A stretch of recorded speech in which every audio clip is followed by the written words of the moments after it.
आज के जमाने में कैंसर रूप की बीमारी, व्यसन तो उसका मूल है ही, पर साथ में खान पीन आज के जमाने का शुद्ध नहीं है, हर चीज में मिलावट है। इसलिए शरीर को अच्छा व्यक्ति जो व्यसन में नहीं होता उसको भी ये बीमारी हो जाती है। इसमें खान पीन की शुद्धता नहीं। गुरुजी, हमने देवरानी के कहने पर आस्था चैनल पर कथा सुनी, शिव महापुराण की कथा आ रही है, सुनो। हमने कथा सुनना प्रारंभ करी और 1 लोटा जल हम शिव जी को चढ़ाना प्रारंभ कर दिया। आपने त्रिजुगी नारायण के जल का महत्व बताया, वो जल बुलवाया, बाबा की कृपा, पशुपति व्रत करना प्रारंभ करा और हम उनको रोज चढ़ा हुआ जल देने लगे। शिव जी पर रोज जल चढ़ाते, रोज देते, त्रिजुगी नारायण का पानी पिलाते, बेलपत्र खिलाते। अब उनका रेडिशन करवाने के लिए उनको हम हॉस्पिटल में लेकर गए।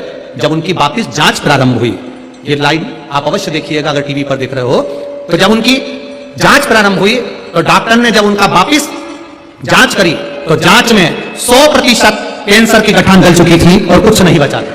ये शिव तत्व है, ये शंकर। ओ घड़ी महाराज, डॉक्टर बोले गठान तो गल गई है, अपने आप ऑपरेशन की जरूरत नहीं, फिर भी इनका रेडिएशन करना प्रारंभ कर देते हैं जिससे आराम लग जाए। अब वो बिल्कुल ठीक हैं। गुरुजी, एक ही विनती है शिव पुराण से, मेरा सुहाग अमर करना, मेरी मांग में सिंदूर रहे, बस यही बाबा से प्रार्थना करना। ये शिव तत्व। ओ घड़ी,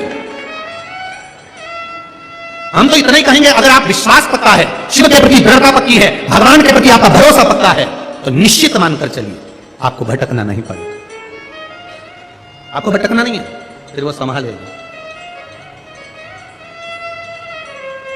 वो संभालेगा।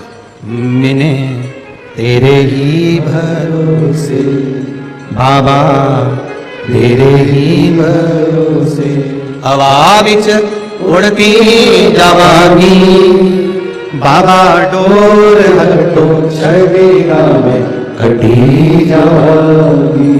भोले मैं तेरी पतन, शंभू मैं तेरी पतन, हवा विच उड़ती जवानी, बाबा डोर हटो छड़ेगा में कटी जावानी। अपना भरोसा पक्का रखिए, अपना विश्वास पक्का रखिए, और जब दृढ़ता बढ़ जाए, भरोसा प्रबल हो जाए, भरोसा पक्का। एक व्यक्ति ने लिखा है अपने पत्र में कि इतने कंपटीशन एग्जाम दिए, इतनी परीक्षा दी कि किसी परीक्षा में पास नहीं हुआ, आखिरी में हार गया, घर बैठ गया, मोबाइल देख रहा था, किसी ने एक क्लिप भेज दी केवल शिव के भजन की, केवल शिव के भजन की, तेरे डमरू की धुन सुन के मैं काशी नगरी। उस क्लिप को सुना, मन में आया ये भजन गा रहे हैं, कथा सुनते हैं, कथा निकाली, सुनना चालू करी और शिव जी के प्रति विश्वास जाग गया। आपने पत्र है, आपने कथा में कहा था कि बस एक काम करना, शिव जी के मंदिर में जाकर झाड़ू लगाना, पोछा लगाना, शिव के मंदिर में जाकर निवेदन करना, शिव से जाकर प्रार्थना करना। बस शिव जी के मंदिर जाता, झाड़ू लगाता, प्रार्थना करता और शिव के मंदिर में जाकर झाड़ू पोछा लगाकर प्रार्थना करता।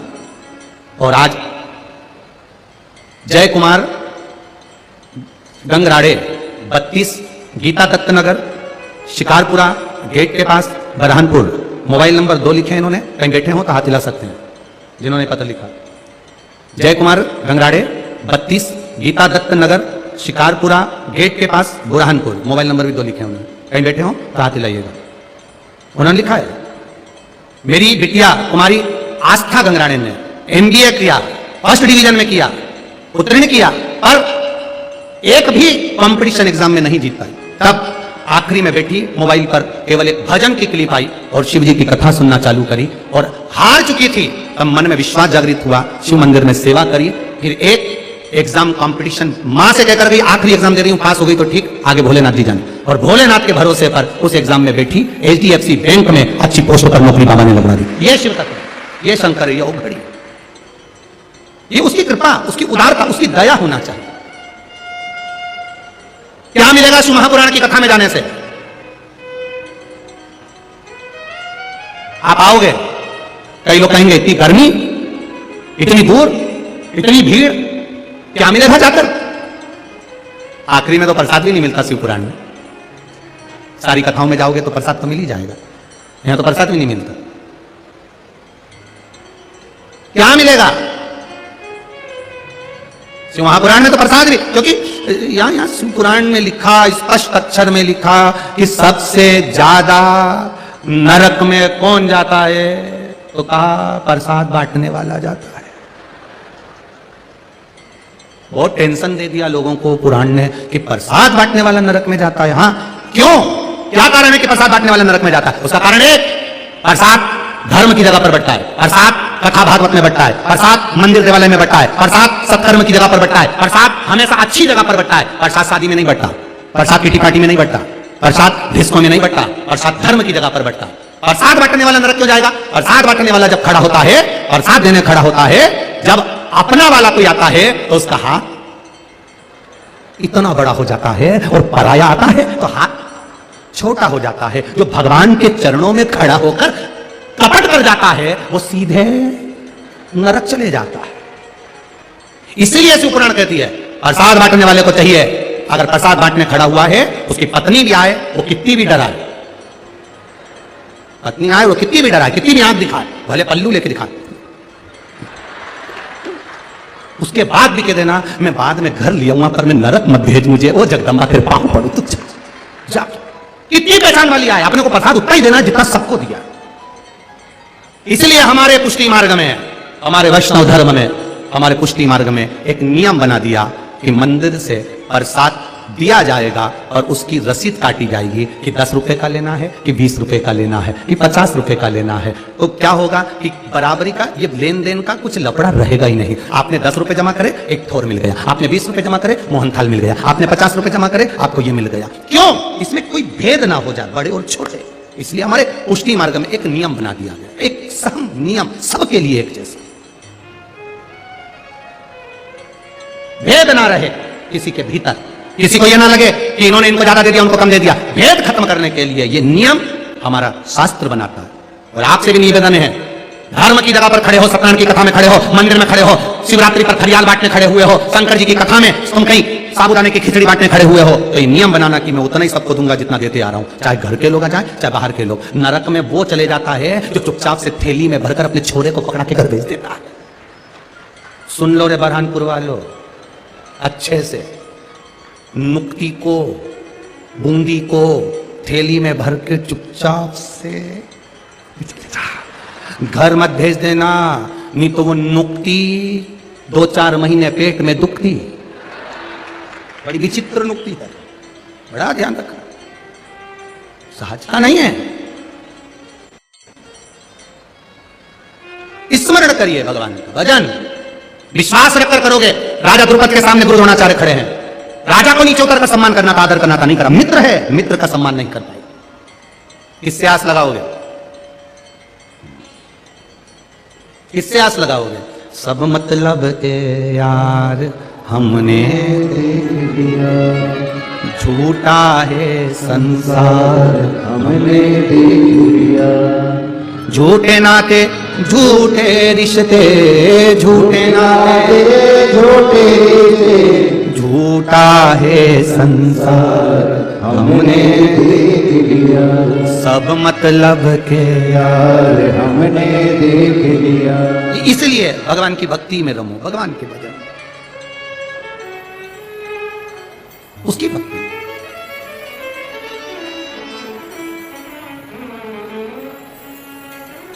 और जब भक्ति रम जाओ, भजन में रम जाओ, तो जीवन का एक आनंद मिल जाएगा, आनंद। अपनी किस्मत का ताला ओ,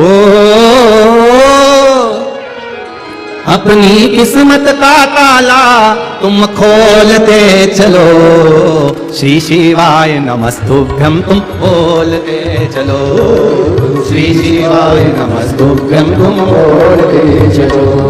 अपनी किस्मत का ताला अपनी किस्मत का ताला तुम खोलते चलो, श्री शिवाय नमस्तुभ्यं तुम बोलते चलो, श्री शिवाय नमस्तुभ्यं तुम बोलते चलो, ओ श्री शिवाय नमस्तुभ्यं तुम बोलते चलो, श्री शिवाय नमस्तुभ्यं तुम बोलते चलो। राधे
कुछ कमी न अरमानों की, कुछ कमी न अरमानों की, तेरे इन दीवानों की, तेरे इन दीवानों की, मुझको मदहोश बनाए सरकार तेरे नैनों की, मुझको मदहोश बनाए सरकार तेरे नैनों की। दिल नाच उठे वो, दिल नाच उठे वो काशी का दीदार चाहिए, वो काशी रहने वाला भोलानाथ चाहिए, वो काशी रहने वाला भोलानाथ चाहिए, वो काशी रहने वाला भोलानाथ चाहिए, वो काशी रहने वाला भोलानाथ चाहिए। अपनी तकदीर का ताला तुम खोलते चलो, अपनी तकदीर का ताला तुम खोलते चलो, ओ श्री शिवाय नमस्तुभ्यं तुम बोलते चलो, श्री शिवाय नमस्तुभ्यं तुम बोलते चलो, श्री शिवाय नमस्तुभ्यं तुम बोलते चलो, श्री शिवाय नमस्तुभ्यं तुम बोलते चलो।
भक्तों के तुम प्यारे हो, भक्तों के तुम प्यारे हो, ओ जिगरी दिल वाले हो, जिगरी दिल वाले हो, कितने पर डोरे डाले तेरे नैन बड़े मत वाले, कितनों पे डोरे डाले तेरे नैन बड़े मत वाले, कितनों पे डोरे डाले तेरे नैन बड़े मत वाले, कितनों पे डोरे डाले तेरे नैन बड़े मत वाले।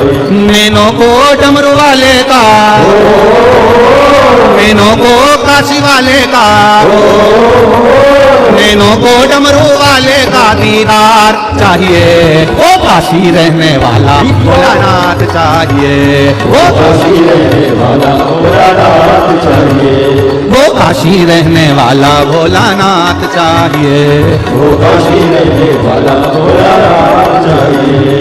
अपनी तकदीर का ताला तुम खोलते चलो, अपनी तकदीर का ताला तुम खोलते चलो, ओ श्री शिवाय नमस्तुभ्यं तुम बोलते चलो, श्री शिवाय नमस्तुभ्यं तुम बोलते चलो, श्री शिवाय नमस्तुभ्यं तुम बोलते चलो, श्री शिवाय नमस्तुभ्यं तुम बोलते चलो।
समझाना बड़ा मुश्किल है, समझाना बड़ा मुश्किल है, आखिर वो दर्द दिल है, आखिर वो दर्द दिल है, समझाना बड़ा मुश्किल है, समझाना बड़ा मुश्किल है, आखिर वो दर्द दिल है, आखिर वो दर्द दिल है। सच्चा दरबार लगा है ये भोले की महफिल है, सच्चा दरबार लगा है ये भोले की महफिल है।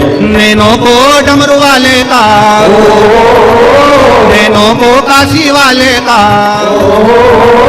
नैनों को डमरू वाले का दीदार चाहिए। वो काशी रहने वाला भोलानाथ चाहिए, वो काशी रहने वाला भोलानाथ चाहिए, वो काशी रहने वाला भोलानाथ चाहिए, वो काशी रहने वाला भोलानाथ चाहिए।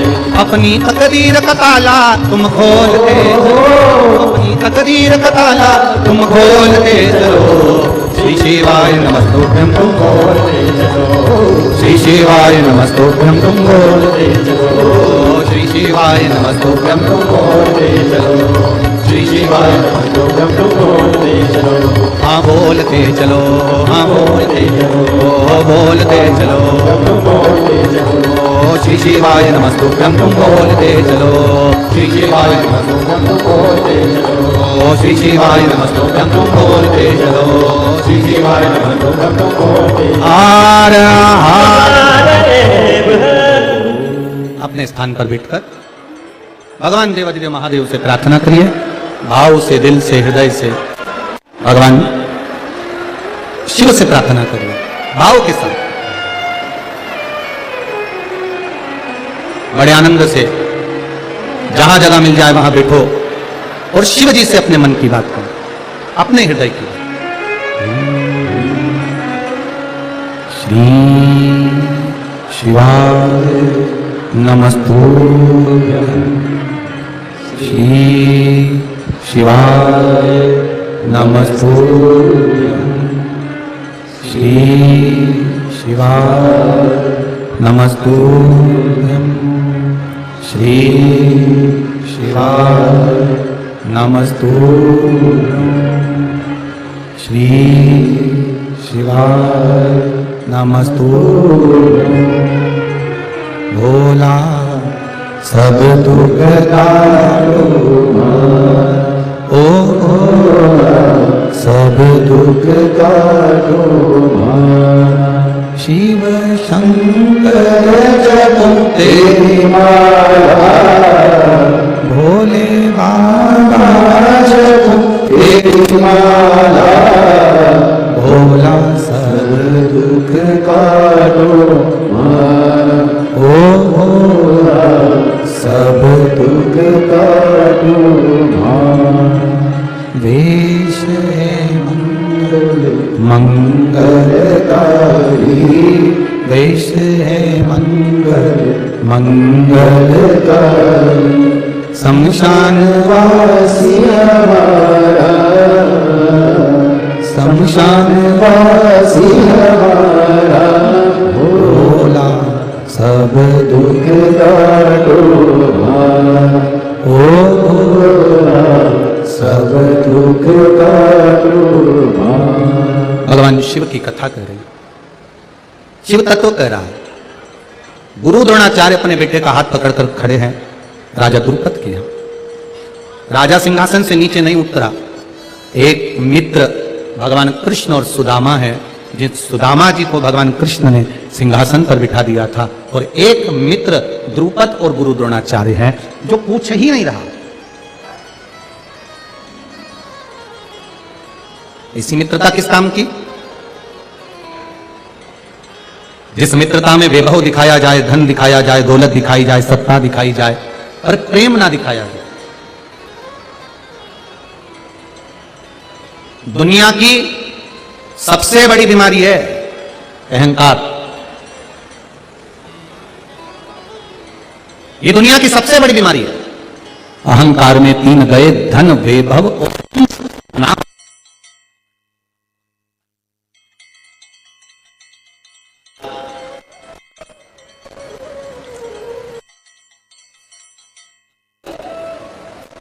सब कुछ लेकर डूब जाता है ये अहंकार व्यक्ति को। सारा वैभव, सारा धन, सारी संपदा सब ले जाता है, सारा वंश भी ले जाता है। भगवान ने अगर आपको सुंदर बनाया है तो भगवान को धन्यवाद देना कि ये तेरी कृपा से काया मिली है। अच्छे दोनों पांव से चल रहे हो तो भगवान से प्रार्थना करना ये तूने पांव दिया है। पूरा सोफा सेट तुम्हारा अच्छा है तो भगवान से प्रार्थना करना ये तेरी कृपा। एक भी सोफा सेट का हत्था टूट जाए, हाथ रखने का टूट जाए तो लुढ़क जाए। उसी तरह तूने पूरे की पूरे सही रखे हैं, ये तेरी कृपा।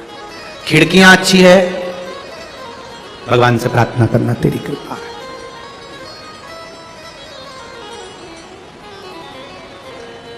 ये तेरी कृपा, तेरी उदारता, तेरी करुणा।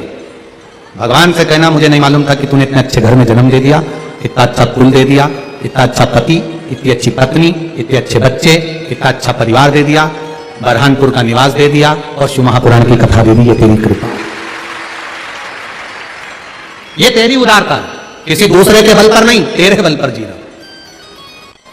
रोज धन्यवाद दो, रोज प्रतिदिन सोते उठते जागते बैठते रोज उसको धन्यवाद दो। तेरी कृपा से मैं यहां बैठा हूं, तेरी कृपा से कथा सुन रहा हूं, तेरी कृपा से भोजन कर रहा हूं, तेरी कृपा से ये सब कार्य हो रहा है।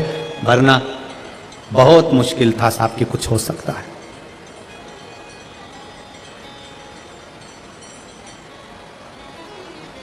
एक गुजरात से कोई बहन कथा सुनने आई है।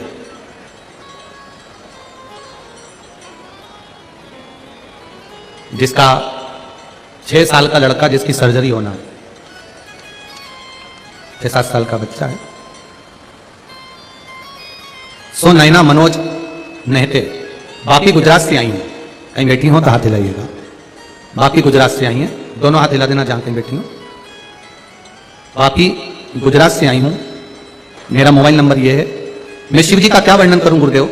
मेरा लड़का जिसका फोटो लगा रही हूं, आप लोग आस्था चैनल पर और एलईडी पर उस बेटे का फोटो देख सकते हैं, जिसका मैं फोटो लगा रही हूं। मेरा लड़का बीमार पड़ गया, उसका हार्ट की सर्जरी होना थी। डॉक्टर ने कहा सर्जरी भी थोड़ा जल्दी करना है, और हार्ट की सर्जरी करने के लिए डॉक्टर ने बोल दिया 19/1/2023 को हम अहमदाबाद के नारायण हॉस्पिटल में ले गए। वहां से हमने वापिस एक बार जांच कराई। पहले हमने वापी के हॉस्पिटल में दिखाया, अब अहमदाबाद के हॉस्पिटल में 19/1/2023 को नारायण हॉस्पिटल में जांच कराई। तो डॉक्टर ने कहा इसकी सर्जरी थोड़ा जल्दी ही कराना पड़ेगी, इसका हार्ट कमजोर हो गया है, सर्जरी की इसको बहुत जरूरत है, नहीं तो ये पूर्ण तरह से चला जाएगा। हमने सर्जरी की तारीख 29/1/2023 निकाली। 29/1/2023 को हम बच्चे को लेकर सर्जरी के लिए ले जाने लगे। उसके पहले मेरी पड़ोसन ने कहा कि शिवजी पे 1 लोटा जल चढ़ा दो, उसका पानी पिलाकर इसको सर्जरी के लिए ले जाओ। हमने शिवजी को, हमारा विश्वास नहीं था गुरुजी, क्योंकि हम कथा नहीं सुनते थे। 1 लोटा जल चढ़ाया, पानी पिलाया बच्चे को, और हम अहमदाबाद के लिए सर्जरी के लिए निकल गए। 29/1/2023 को जब उसको सर्जरी के लिए अंदर ले जाने लगे तो डॉक्टरों ने वापिस उसके हार्ट की जांच करना प्रारंभ करा। और बाबा की कृपा से जब डॉक्टरों ने तीन डॉक्टर उसके हार्ट की जांच कर रहे थे तो उन्होंने वापिस बाहर निकलकर कहा इसको ऑपरेशन की जरूरत नहीं है, इसका हार्ट ठीक हो गया है। ये बच्चा जिसका फोटो आप देख रहे हो आस्था चैनल पर। अब मेरा नाम सोनैना मनोज बहते, वापी गुजरात से हूं, मेरा मोबाइल नंबर ये है। और बाबा को केवल मैं यहां अपने बेटे के साथ प्रणाम करने के लिए आई हूं। ये शिव तत्व है, ये शंकर की ओघड़ी की कृपा। अभी आपको भी कथा में कहा, ये पत्र तो केवल यहां के लोग दे रहे हैं, और मेरा विश्वास कहता है जिसने दिल से सुनी है 7 दिन की शिव महापुराण की कथा, अगली कथा में आपका भी पत्र वहां मिलेगा, निश्चित है। आप स्वयं अपने भाव को लिखोगे, हम किसी का भाव नहीं लिखते, और हमको किसी का भाग्य लिखना भी नहीं आता, क्योंकि हमारा लिखने वाला तो वो ऊपर बैठा है। हम किसका भाग्य लिखें? इतनी लाखों की संख्या में आप लोग आते हो कि आप लोगों को हम देख भी नहीं पाते। देखो सीधी बात है, सही है, सत्य की गलत है। और आदरणीय संतों को, मुखिया जी को कहूंगा, बरहानपुर में पहली बार आगमन हुआ है, और इतना अच्छा प्रेम बरहानपुर वालों ने दिया, ये कभी नहीं भूलेंगे। ये आपका स्नेह है, ये आपकी वात्सल्य है। एक दिन थोड़ा सा गड़बड़ करा था, और डमरू वाले ने डमरू बजा दिया, और इतनी अच्छी व्यवस्था पुलिस प्रशासन ने जो संभाली, उनके लिए एक बार जोरदार ताली बजाओ। फिर पुलिस प्रशासन ने जो व्यवस्था संभाली, मैं धन्यवाद दूंगा आदरणीय कलेक्टर महोदय, एसपी, डीएसपी साहब, पीआई महोदय, जो भी इसको संभाल रहे हैं, सबको साधुवाद। आप लोगों ने फिर जो व्यवस्था संभाली उस, और फिर बरहानपुर का एक नवयुवक बेटा और बेटियां जब व्यवस्था में जुड़ गए तो फिर एक कथा आनंद। एक बच्चा बरहानपुर का रास्ते से आते हैं, कोई पानी पिला रहा है, कोई कुछ कर रहा है, कोई कुछ कर रहा है, कुछ ना कुछ सेवा आप लोग कर रहे हैं। और एक बात अपनी जिंदगी में उतार कर रखना, इतने सारे शिव भक्त दूसरी बार बरहानपुर में दर्शन के लिए नहीं मिलेंगे। कर लो सेवा, यही मौका। तिजोरी में रखा हुआ धन पड़ा की पड़ा रह जाएगा, सामान घर में धरा की धरा रह जाएगा। जो तुमने दोनों हाथों से जल सेवा, भोजन सेवा, कहीं किसी को बिस्कुट, किसी को कुछ जो तुमने खिलाया है, ये तुम्हारा खाली नहीं जाएगा, अंत समय में भी तुम्हारे साथ है। दान, पुण्य, धर्म, सत्कर्म खाली नहीं जाता। एक राजा ने अपने नगर में सूचना करा दी कि मरने के बाद कब्र में क्या होता है, कोई हमें बताए। इतने में मंत्री जी ने कहा जो मर गया वो कैसे बताएगा, जो मर गया वो कैसे बताएगा। अभी एक कोई व्यक्ति ने रामायण को कुछ कह दिया, फाड़ दिया, जला दिया, जो भी करा। फिर बाद में उन्होंने कहा तुलसीदास जी ने आखिर ऐसा क्यों लिखा, तो हम उनसे कहेंगे जहां तुलसीदास जी वहां जाके पूछिए। जब थे तब तुम नहीं थे भाई। जिसने माता का दूध पिया होता है वो रामायण को पढ़ता है, जिसने थैली और डब्बे का कुआ होता है वो रामायण के पन्ने को फाड़ता है। माता का दूध पीने वाला संस्कारित बच्चा कभी रामायण का पर्चा नहीं फाड़ेगा। आज भी हमारे सनातन धर्म का रिवाज है, दीपावली पर रद्दी बेचते हैं, कवाड़ा बेचते हैं, पर सालों की रखी हुई रामायण को कोई किलो के भाव में नहीं बेचता। यह हमारा सनातन धर्म है। कोई बरहानपुर में जो किलो के भाव में रामायण को बेचता, रद्दी बेच देंगे, कवाड़ा बेच देंगे, अपने बच्चों की किताबें बेच देंगे, और सालों से रखी हुई कपड़े में बंधी हुई उस रामायण को हमारे यहां आज भी कबाड़े में किलो के भाव में नहीं बेचा जाता, क्योंकि उसमें मेरा राम बसता है, उसमें हनुमान बसता है, उसमें शिव बसता है। ये हमारे संस्कार हैं। अगर माता का दूध पिए होते तो उस रामायण में राम नजर आते, पर उनको राम नहीं दिखे, क्योंकि डब्बे और थैली का जो दूध पी लेते हैं उनको थोड़ा सा तो यही होता है, देसी गाय का दूध और जर्सी का दूध, अंतर है दोनों। उसको समझिए, अपनी जिंदगी में उतारो। रामायण फाड़ने का विषय नहीं, रामायण पढ़ने का विषय है। उसकी एक एक चौपाई हमारे जीवन को संवारने का विषय है। उसका एक एक शब्द हमारे जीवन को उतारने का विषय है, हमारे जीवन में उतारने का विषय। महाराज क्यों भटके हम? ये मौका मिला। एक राजा ने कहा कब्र के अंदर मरने के बाद कब्र के अंदर क्या होता है बताए कोई? मंत्री ने कहा जो मर गया वो कैसे आके बताएगा? राजा ने कहा कोई को पूरे नगर में डोंडी पिटवाओ कि कब्र के अंदर मरने के बाद क्या होता है बताया जाए। नगर में डोंडी पिटवाई, 1000 सोने की मुद्राएं दी जाएगी जो कब्र के अंदर जाकर बताएगा कि मरने के बाद होता क्या है। किसी ने भी मरने को तैयार नहीं हुए, तब एक लालची व्यक्ति, लोभी व्यक्ति मरने को तैयार हो गया। उसने कहा मैं जाऊंगा कब्र के अंदर जिंदा, फिर आके बताऊंगा। लोगों ने कहा जब अंदर चले जाएगा मिट्टी जल जाएगी तो मरीज जाएगा, कहां से बताएगा? फिर कहां से बताएगा? उसने कहा नहीं मैं बताऊंगा। 1000 सोने की मुद्राएं, खुश हो गया। उसने कहा पहले 500 सोने की मुद्रा मुझे पहले दी जाए, फिर बाद में 500 देना। राजा ने कहा दे दो 500 मुद्रा। 500 मुद्रा दे दी। मुद्रा लेकर जा रहा था, एक भिखारी आ गया, भिक्षक मांगने वाला, भैया कुछ दे दो, भैया कुछ दे दो, भैया कुछ दे दो। अच्छे कपड़े दिख रहे थे, सोना दिख रहा था, 500 मुद्राएं दिख रही थी। भिखारी ने मांगा कुछ दे दो। इसको गुस्सा आ गया, कैसा मूर्ख है, पीछा पकड़ लिया, छोड़ता ही नहीं है। और इसने वहीं पर कचरा पड़ा था, पत्ता पत्ती सूखे कचरे को उठाकर उसके कटोरे में डाल दिया। ले जा। वो कचरा लेकर चला गया, कचरा लेकर गया। तीसरे दिन इसको ले गए, कब्र में सुलाया, मिट्टी डाल दी। ये अंदर से सोचने लगा श्वास रुक रही है, अब तो मरना ही है, अब बचा क्या है? 500 मुद्रा वैसी चली गई, अब लोभ ही तो था। इतनी देर में एक चींटी ने कब्र के अंदर सुरंग कर दी, उसमें से इसको श्वास मिलने लगा। खुश हो गया, 500 मुद्रा मिल जाएगी, बच जाऊंगा। 8 घंटे बाद उसी चींटी के बिल में से सांप घुसने लगा अंदर। अब तो ये और मरा, ऊपर दिख रहा सांप आ रहा, मरा, डसेगा, अंदर आके बैठ जाएगा, घबराने लगा। फिर क्या देखा इसने? सांप अंदर आ रहा है, थोड़ा सा कचरा सांप के आगे आ गया, वो आगे नहीं बढ़ने दे रहा। सांप फिर बढ़ा, कचरा अड़ रहा है, सांप फिर बढ़ा, कचरा अड़ रहा है। 3 दिन निकल गए, इसको बाहर निकाला। राजा ने पूछा कब्र में जाने के बाद तुम्हें क्या पता चला? उस लोभी व्यक्ति ने कहा कब्र में जाने के बाद एक ही चीज पता चली, जो जीते जी अपन ने दान दिया था वो अंत समय में काम आ जाता है। कचरा दान दिया था तो कचरा मेरे आड़े आ गया।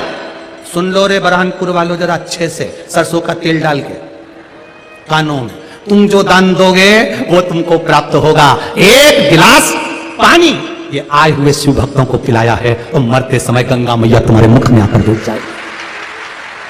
एक अन्न का दाना इन आए हुए शिव भक्तों को खिलाया है तो वो अन्न का दाना तुम्हारे मुख में तुलसी का दल बनकर बैठ जाएगा।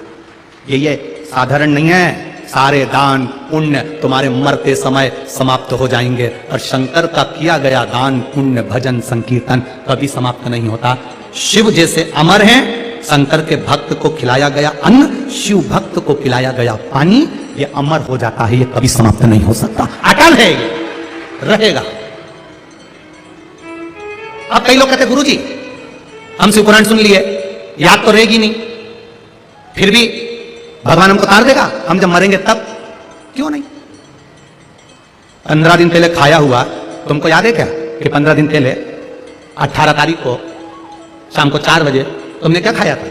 किसी को याद नहीं है। और वो खाया हुआ शरीर में गया, रक्त बना, रक्त बनकर शरीर में चला, आज तक चल रहा है। 1 महीने पहले खाया हुआ आज तक शरीर में रक्त बनकर चल रहा है, शरीर को चला रहा है। उसी तरह जिंदगी में अगर एक बार भी शिव पुराण की कथा सुन ली तो वो अंतिम समय तक चला देता है, अंतिम समय तक चला। फिर क्या सोचा? इसलिए सेवा का मौका मिला है, करो सेवा, करो। नहीं सेवा, यहां लोग लगे हुए हैं किसी ना किसी रूप में। और मेरे भोले तेरी नौकरी सबसे बढ़िया है, सबसे खरी, तेरे दरवाजे की चाकरी सबसे बढ़िया है, सबसे खरी। जब से तेरा गुलाम हो गया तब से मेरा भी नाम हो गया हो। तुम मत गाओ दीनानाथ, अब आप लोग गाओ। जब से तब से मेरा भी, वरना औकात क्या थी मेरी, वरना औकात क्या थी मेरी, सबसे बढ़िया भोले बाबा तेरी, तेरी सबसे बढ़िया। उसके चरणारविंद का सुख,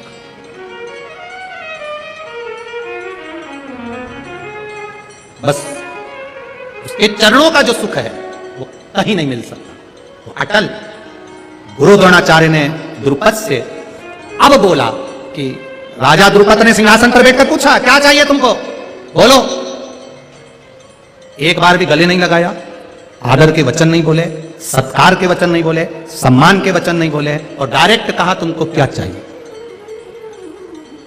कोई जरूरी नहीं है कि दरवाजे पर आने वाला प्रत्येक साधु, प्रत्येक संत, प्रत्येक सन्यासी, प्रत्येक ब्राह्मण तुमसे मांगने के लिए ही आया है, जरूरी नहीं है। संत, साधु, ब्राह्मण, सन्यासी, तपस्वी, साधक, उपासक, ये जरूरी नहीं कि तुम्हारे दरवाजे पर मांगने आएंगे।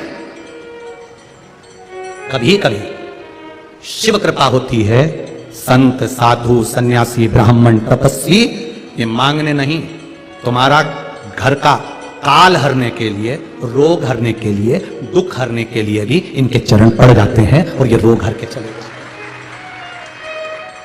3 को दिया गया कभी खाली नहीं जाता। एक ब्राह्मण संत गुरु को दिया हुआ, दूसरा बहन बेटी को दिया हुआ, तीसरा गौ माता को दिया हुआ, ये कभी खाली नहीं जाता।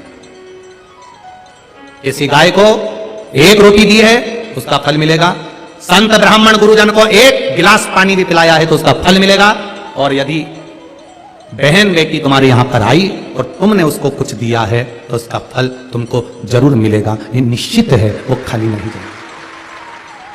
पर निवेदन है, थोड़ा निवेदन है कि जब बहन बेटी आपके दरवाजे पर आए उसको देखकर प्रसन्न होना, भगोने जैसा मुंह मत बनाना। जब वो आए उसका आदर करो, सम्मान करो। संत ब्राह्मण आए, भगोने जैसा मुंह मत बनाओ। गाय आ जाए, 1 रोटी दे दी, फिर गाय आके खड़ी हो गई, तुमने कहा अभी तो दी थी, डंडा उठा के भगा दे, भगा दे। अभी रोटी दी, अभी फिर आ गई। संत ब्राह्मण, गौ माता और बेटी ये घर के काल को हरते हैं, रोग को हरते हैं, दुख को हरते हैं, कष्ट को हरते हैं और सदा आपका कल्याण करते हैं। बेटियों को देखकर, बहन बेटियों को देखकर प्रसन्न हो, प्रसन्न। और जब जब बहन बेटियां आती हैं, भाभियों का मुंह, मैं नहीं बोलूं तो अच्छा है, बरहानपुर वाली चीजियों मैं बोलूंगा और फिर लोग कहेंगे सियोर वाला महाराज को बोलना नहीं आता। बस बहन बेटी आई और इनकी चौकीदारी बढ़ गई। रात को 9 बजे तक भी दिन भर सुनेंगी, रात को फिर बाजू में जो भेरू है सिंदूर चढ़ा हुआ उससे खाई, देख लो तुम्हारी बहन आई थी, वो ही गई है, ये तो जा रही। इतने में वो फिर भेरू बोलेगा, देख मैं तेरे हाथ जोड़ूं, 2 दिन के लिए आई है, 2 दिन के लिए आई है, तू चुप रहे। छोरा छोरी को समझा दिया, ध्यान रखना, छोरा छोरी जब से बुआ आई तब से दादी के कमरे नहीं है। दादी ने कहा चल जा पढ़ने बैठ, नहीं बैठूंगा, चल जा पढ़, नहीं पढ़ना, बुलाऊं तेरी मम्मी को, बुला लो, मम्मी ने किया है, जब तक बुआ यहां रहे तब तक दादी के पास ही रहना, देखते रहना क्या क्या दे रही है। 2 कैमरे छोड़ दिए दादी के कमरे में। छोरा छोरी, जो छोरा छोरी रात को मम्मी के पास आए, दादी ने गुलाबी कलर की साड़ी दी है और बोल रही थी मैं चुपचाप से तेरे बैग में सेवों के 4 पैकेट रख दूंगी, 2 बिस्कुट के पैकेट रख दूंगी, और मम्मी पापा भी कुछ लाए हैं बुआ के लिए। अब तो जगदम्बा जो अभी तक तो वो चंद्रघंटा थी, अब कुसमांडा हो गई। घटना नहीं है बहन बेटी को देने से, हो प्रेम से दो। गौ माता को रोटी देने में नहीं घटेगा, संत धर्म घटेगा। करो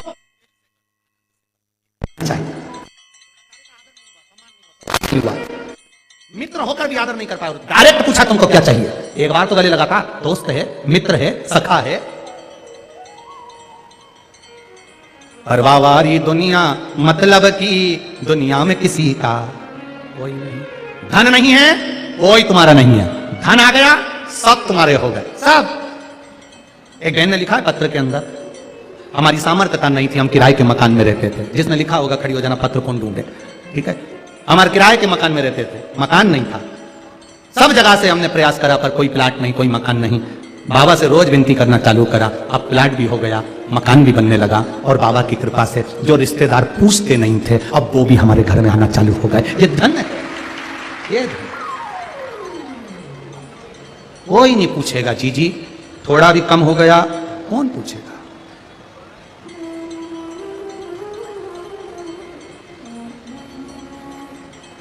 सब बड़ा बड़ा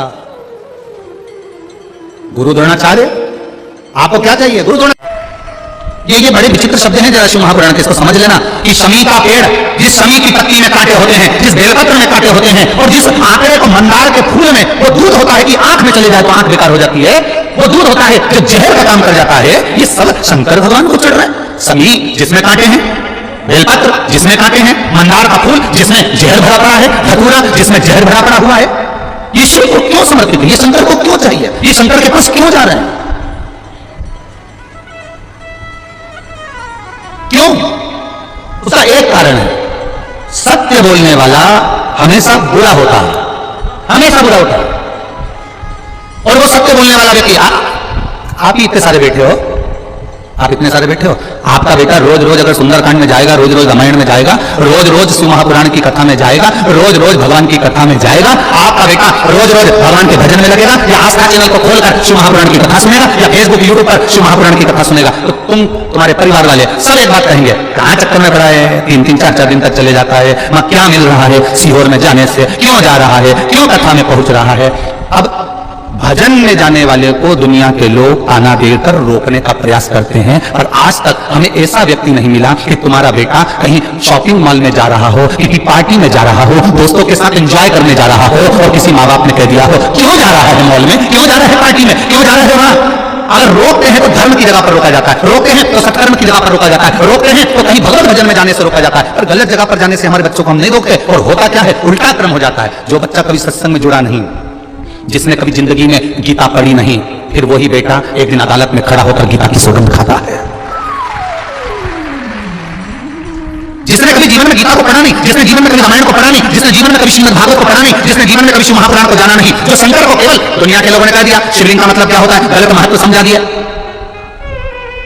कि शिवलिंग की पूजन मत करो, लोगों ने कह दिया शिवलिंग पर जल मत चढ़ाओ, कई लोगों ने कह दिया था शिवलिंग पर चढ़ा हुआ जल मत पियो, कोई ने कह दिया शंकर पर चढ़ा हुआ प्रसाद मत खाओ। अरे कौन सी पुराण कह रही है, किस पुराण में लिखा है कि शंकर भगवान को समर्पित पदार्थ को नहीं खाया जा सकता।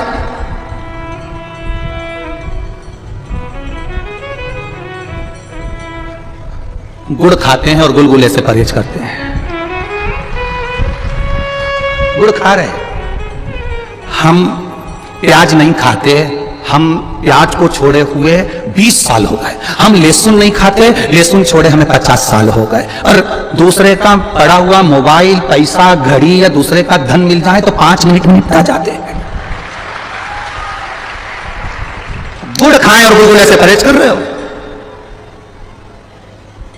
प्याज नहीं खाते और 5000 रुपए किसी को दे दिया, उसका थोड़ा सा ब्याज लेकर खा गए। प्याज नहीं खाते, दूसरे का धन मिल गया खा गए, दूसरे का वैभव मिल गया खा गए। ये श्रेष्ठता हमारी शिव पुराण नहीं सिखाती है। ये श्रेष्ठता हमारी शिव पुराण नहीं कहती। शिव पुराण कहती है कि अपने बच्चों को भगवत भजन तक भेजने का प्रयास करना। जिस माता पिता के बच्चे 1 लोटा जल चढ़ाने के लिए शंकर के मंदिर का दरवाजा पकड़े हैं, उस घर के बच्चे कभी अपने माँ बाप को वृद्धाश्रम का दरवाजा नहीं दिखाते हैं। उस घर के बच्चे कभी अपने माता पिता को वृद्धाश्रम का दरवाजा नहीं दिखाएंगे। जो संस्कारों से पोषित हो गया, जो संस्कारों के प्रबल बल पर आ गया, वो कभी जिंदगी में अपने माता पिता को वृद्धाश्रम का दरवाजा नहीं दिखाएगा। और तुम अंदाजा लगाकर देख लेना, यहां पर बैठे हुए ये जो 14-14, 15-15, 16-16 जजमान बैठे हैं, ये कोई कम नहीं है। किसी का हीरे का काम है तो किसी का सोने का काम है, तो किसी की चांदी के पायल बनाने की, तो किसी के चांदी के बर्तन बनाने की फैक्ट्रियां तक डली हुई हैं। ऐसे जजमान हमारे बीच में बैठे हैं। और केवल जजमान नहीं, इस पूरे 5 पंडाल 6 पंडाल में और पूरे यहाँ घूम कर देखना जितने लोग यहाँ बैठे हुए हैं, इनको जरा विचार तो करो, जरा विचार करिएगा। इनसे बात करिएगा तो इनका व्यवहार में आपको मालूम पड़ेगा। किसी की 5 दुकानें, किसी की 7 दुकानें, किसी की इतनी प्रॉपर्टी है, कोई फैक्ट्रियों का मालिक है, कोई कुछ है, फिर भी वो शंकर के चरणों में केवल दरी डालकर और एक कम्बल ओढ़कर पड़ा है और श्री शिवाय नमस्तुभ्यम भज रहा है, श्री शिवाय नमस्तुभ्यम भज रहा है। और हमें जरा सा बल मिल गया, हमें जरा सी सत्ता मिल गई, हमें जरा सा वैभव मिल गया, हमें जरा सा लोगों ने चाहना प्रारंभ कर दिया, हमें जरा सा लोगों ने कहना प्रारंभ कर दिया, वाह भैया वाह भैया वाह भैया कर। जब लोगों ने हमारी प्रशंसा करना प्रारंभ कर दी तो हमने सोचा हम ही सर्वश्रेष्ठ बन गए और दूसरे को नीचा दिखाने का प्रयास करने लगे। अरे इनसे सीखो, जिनके घर में 4 नौकर पांव की चप्पल तक उठाने के लिए है महाराज, जो अपनी प्लेट खुद मांझकर भोजन कर रहे हैं, इनसे सीखना चाहिए, सीखना चाहिए। ये जितने जजमान आए रोज प्रतिदिन समीर जी से, आशीष जी से, आकाश जी से रोज कहते हैं कुछ भी करो आकाश भैया, कुछ भी करो आशीष भैया, एक कथा गुरु जी की हमको दिलाओ, एक कथा हमको दिलाओ। समीर भैया, आकाश भैया रोज कहते हैं देखो फैलाना कितना बड़ा है, कथा को करवा लोगे, फैलाना बहुत है। तो उन्होंने कहा जब यहां पर भी महादेव संभाल रहा है तो वहां पर भी महादेव संभालेगा, अंतर केवल इतना। रोज प्रतिदिन एक ही बात होती है, कथा हो कथा हो कथा हो। अब विचार करिए क्या मिल रहा है। सियोर वाला महाराज तो तुमको अभी रुद्राक्ष भी नहीं दे रहा है, उसके बाद भी तुम टस से मस नहीं हो रहा है, तो ये तुम्हारा विश्वास ही तो प्रबल है, ये तुम्हारी दृढ़ता ही तो प्रबल है, तुम्हारा भरोसा ही तो प्रबल है। क्या मिल रहा है, क्या मिल रहा है। कई लोग दिखा रहे हैं कि यहाँ लोग भूखे रह रहे हैं, पानी तक नहीं मिल रहा है। अगर ये भूखे रहते और पानी नहीं मिलता तो सबसे पहले पोटला बांधकर चले जाते, फिर काहे को रहते भाई, काहे को रहते हैं। विचार करिए, जरा सोचिए, गहन चिंतन करना।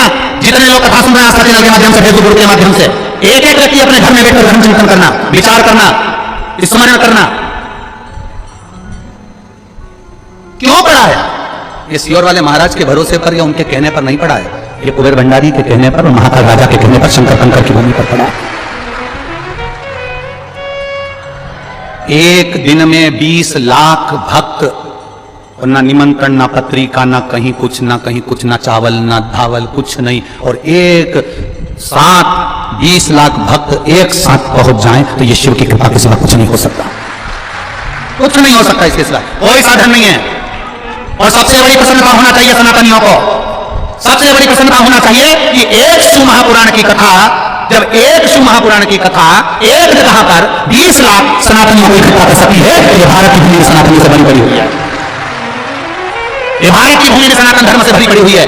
केवल संत साधु सन्यासी तपस्वी साधक उपासक अपनी भक्ति को, अपनी दृढ़ता को, अपने विश्वास को प्रबल रखकर भगवान का भजन करें। हम कई बार कथाओं में कहते हैं कुछ सुधर जाएं तो राष्ट्र सुधर जाएगा, कलाकार सुधर जाएं राष्ट्र सुधर जाएगा, सलाहकार सुधर जाएं राष्ट्र सुधर जाएगा, कथाकार सुधर जाएं तो राष्ट्र सुधर जाएगा। अहमता को दूर पटको, अहंकार को दूर पटको, अपनी अभिमत्ता को दूर पटको। और जब अभिमत्ता को हमने दूर पटक दिया तो आप सुधरे हो। दुनिया आपको अच्छी समझे ना समझे, आप अपने आप में अच्छा समझिए, आपकी दृष्टि श्रेष्ठ रखिए। काला चश्मा लगाओगे तो काला दिखेगा, नीला लगाओगे नीला दिखेगा, पीला लगाओगे पीला दिखेगा, जैसा लगाया वैसा दिखेगा। आप कैसे हो, सामने वाला व्यक्ति वैसा दिखता है। अपन एक उंगली किसी पर उठाते हैं तो ये 3 उंगली अपनी ओर जाती है, ए भाऊ अपने आप को खुद को देखिए तुम कैसा है, ये 3 उंगली कह रही है। अपन ने तो एक उठाई उस पर, ये एक उंगली उस पर उठाई है, और ये 3 अपनी ओर जाकर करीब तुम अपने आप में झांक कर देखो कि आप कैसे हो। सहजता नहीं है शिव पुराण को समझना, सहजता नहीं है मेरे महादेव को समझना। किसी देवता को इतने अपशब्द नहीं कहे गए, किसी देवता को इतनी गाली नहीं दी गई जितनी मेरे महादेव को मिली, हर पल पल में मिली, हर क्षण में मिली, हर पल पल में मिली, हर क्षण क्षण में मिली। शिवलिंग की लोग पूजन करते हैं तो लोग उसको गणन खंडन कर देते हैं कि आप शिवलिंग की पूजन कर रहे हो, एक लिंग की पूजन कर रहे हो, एक शिवलिंग की पूजन कर रहे हो, लोग उसको गलत बताना चाहते। जितना महादेव को शब्द कहा गया किसी देवता को नहीं कहा गया, जितना महादेव को कहा उतना किसी को नहीं कहा गया। जो बोले वो महादेव को बोले कोई, क्योंकि वैकुंठ अधिपति वैकुंठ में रहते हैं, ब्रह्मा ब्रह्म लोक में रहते हैं, और मेरा महादेव मृत्यु लोक में रहता है। जो मृत्यु लोक में रह रहा है सुनना उसी को पड़ता है, वो दूसरा नहीं सुन सकता। सुनना पड़ेगा, जन्मे हो सुनने के लिए। भजन करो। औरव ऋषि की बेटी शमी, कांटे लगे हैं, कांटों में सराबोर है, कांटों में रह रही है, और शमी भक्ति का बल प्रबल करके बैठी है। अब कांटों में रहना, एक होती है गुलाब जामुन, एक होता है गुलाब का फूल। गुलाब के फूल में कांटे होते कि नहीं होते? अरे बोलो तो दीजिए, होते ना। गुलाब का फूल और गुलाब जामुन, किसी से जाके पूछना इन दोनों की राशि कौन सी है, एक ही राशि निकलेगी। गुलाब के फूल की भी राशि एक है और गुलाब जामुन की राशि भी एक है। दोनों को देखिए, गुलाब जामुन मावे की बनती है, खोए की बनती है, घी में रहती है, यूं घुमाओ तो हाथ में घी आ जाता है, और घी की गुलाब जामुन घी में तला रही है और घी में से निकलकर चाशनी में जा रही है।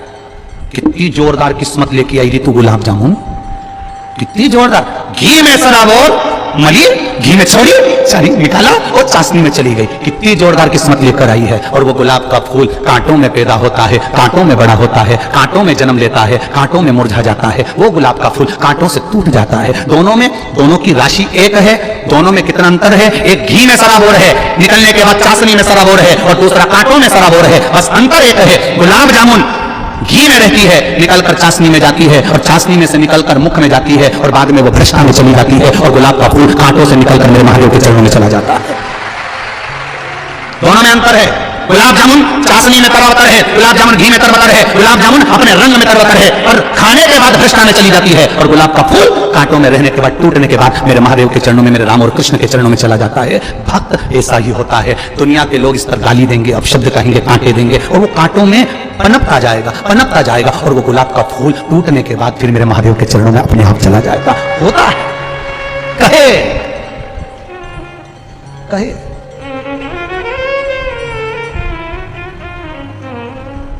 कितना विचित्र जीवन हम जी रहे हैं, कितना विचित्र। आज हम अपने शरीर से कोई काम करना नहीं चाहते हैं। वो तो आप लोग शिव महापुराण की कथा में यहाँ आए हो तो इतना चल भी रहे हो कि यहाँ से जाओगे तो वहाँ इतनी दूर जाके भोजन करोगे, न पानी पियोगे, फिर जाओगे न बॉटल लेकर, फिर पानी भर के लाओगे। ये तो तुम इतना चल रहे हो। ये तो तुम्हारे घर में तो बस remote, handset, dinner set, half set और आदमी अपसेट, इसके सिवाय कुछ नहीं है। क्या रखा है? आप इसमें अपनी पूरी जवानी तो तुमने नौकरी में निकाल दी। जब गवर्नमेंट ने पूरा निचोड़ लिया, ऐसे हो गए कि मुंह का गाल भी अंदर धंस गया, किसी का सोफा सेट ही निकल गया।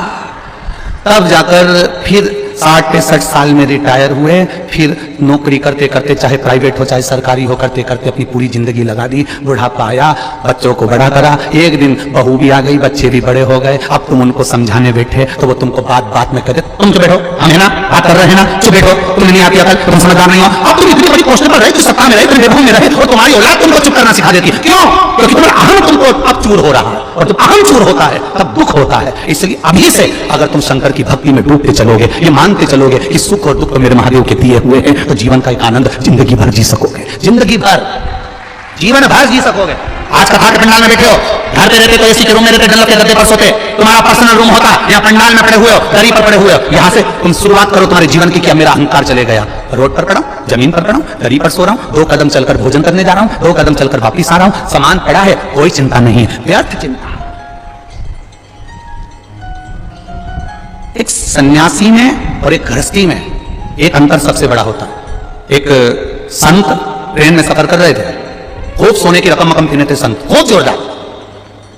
अगले स्टेशन पर वो एक सेठ जी चढ़ गए, बहुत सारा सामान, बहुत सारा, 2 बैग इधर ट्रेन के नीचे डाल दिए, 2 बैग इधर ट्रेन के नीचे डाल दिए, सीटों के नीचे, और सेठ जी अपनी बढ़िया जोरदार आराम से बैठ गए। अब उन्होंने मन में सोचा, सेठ जी ने बताया, महाराज को तो देखो कितना सोना वोना पहन के बैठे, महाराज को एसी के डब्बे में जाने की क्या जरूरत। तो सेठ जी ने तुरंत कह दिया, प्रणाम महाराज। महाराज जी बोले, प्रणाम भैया जी, कहां से आ रहे हो? बस हरिद्वार से आ रहे भैया जी। कहां जा रहे हो? प्रयागराज जा रहे भैया जी। अच्छा, आप कहां जा रहे हो? बस हम भी प्रयागराज ही जा रहे हैं। अच्छा, ठीक है, बैठो। सेठ जी बैठ गए। अब सेठ जी को तो बस वो महाराज, इतना एसी का डब्बा, फर्स्ट क्लास, इतना ठाट, चिंता, टेंशन। अब सेठ जी ने कहा, महाराज जी ये सब कुछ तो व्यर्थ है आपके लिए, क्योंकि आप तो संत हो। अगर आप इतना जोड़कर चलोगे तो फिर संत में और सेठ में क्या अंतर होगा? क्या अंतर होगा? ये तो व्यर्थ है, व्यर्थ। ये तो व्यर्थ का है ना। अब स्मरण किया, देखा, ये तो व्यर्थता। सेठ जी ने कहा नहीं, व्यर्थता नहीं है, तुमने और हमने बहुत अंतर है। आप कह रहे हो आपने हमने कोई अंतर नहीं है, बहुत अंतर है, बहुत अंतर, बहुत अंतर।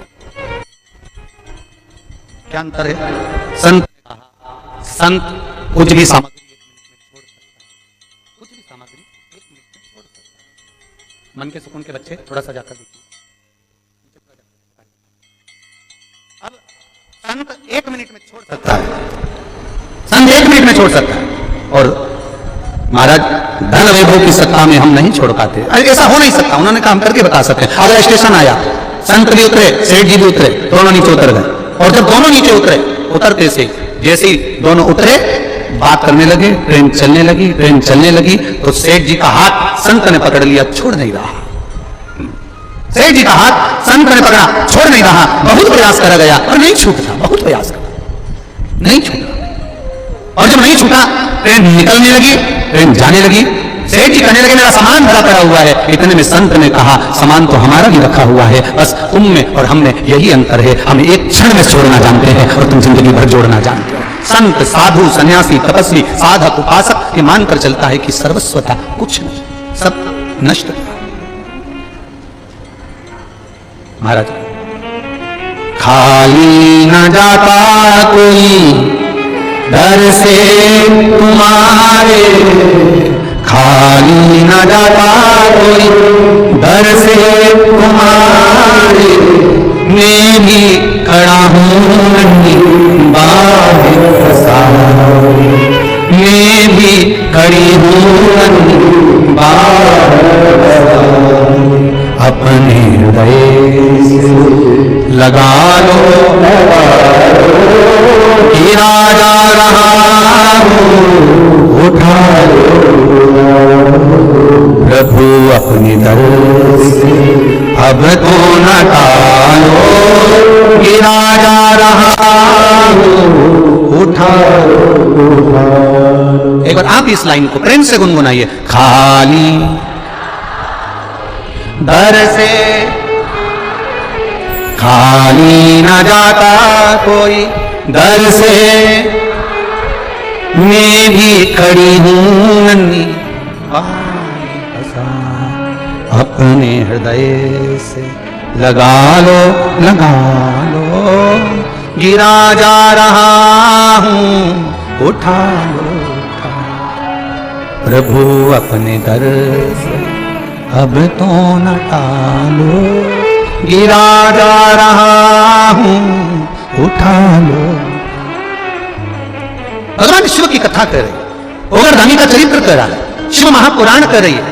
आपका विश्वास जब जागृत होगा, आपका भरोसा जब प्रबल होगा, आपकी दृढ़ता जब प्रबल होगी, और आपके भरोसे के साथ में आपका विश्वास जब दृढ़ होगा, तब आपको कहीं जाने की जरूरत नहीं पड़ेगी। महादेव स्वयं आपको ढूंढता हुआ आपके पास आ जाएगा। ये आपका विश्वास प्रबल होना चाहिए, दृढ़ होना चाहिए, भरोसा प्रबल होना चाहिए, दृढ़ होना चाहिए। विश्वास पक्का करें, भरोसा दृढ़ करें, और उस भरोसे पर जीना प्रारंभ करें, उस भरोसे। शंभु शरणे पड़ी मांगू घड़ी रे घड़ी, दुख हारो दया करी दर्शन। शिव तत्व कह रहा है महाराज, भगवान शंकर का गुणगान कर रहा है, शिव तत्व कह रहा है। शमी कांटों में रमी हुई है, लदी हुई है, पर भाव शुद्ध है, उसका भाव गड़बड़ नहीं हुआ उसका। मंदार धौम्य ऋषि का पुत्र, ये आंकड़ा मंदार धौम्य ऋषि का पुत्र। कई लोग पूछते हैं गुरुजी आपने एक बात कही कि तुमरुका जी का नाम लेकर सफेद आंकड़े की जो जड़ होती है, शिव जी का उसका स्मरण कर कर 21 बार कमर में बांधा जाता है उसको। नारी का जो रजो धर्म होता है उसके कौन से दिन? शिव महापुराण भी वो चाबी की तरह है जो हमारे दिल में प्रवेश कर कर शंकर भगवान के प्रवेश का ताला खोल देती है। शिव जी के प्रवेश का ताला खोलने की ये चाबी है शिव महापुराण, जिसके अंदर बैठकर भले आप आस्था चैनल पर सुन रहे हो, फेसबुक यूट्यूब पर सुन रहे हो, चाहे